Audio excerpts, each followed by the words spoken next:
9 minus 4 gives us 5. And here inside this parentheses we have 8 minus 4, which equals 4. And 5 times 4 equals 20. But this answer is not correct, because according to the order of operations, first we have to do parentheses, then exponents, then multiplication or division, and finally addition or subtraction.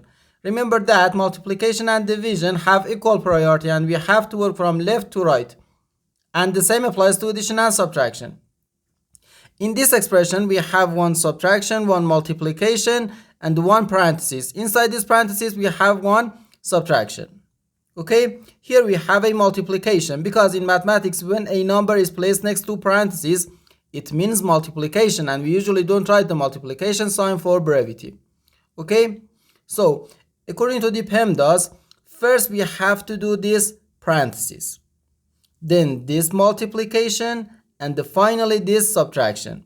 If you do this subtraction before this multiplication or this parenthesis, it is wrong.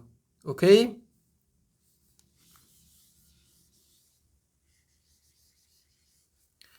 So first this parenthesis.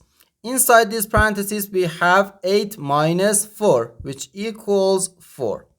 So 9 minus 4 times 4. 4 times 4 is just 16. And 9 minus 16 gives us negative 7. And this is our final answer to this problem. The correct answer is negative 7.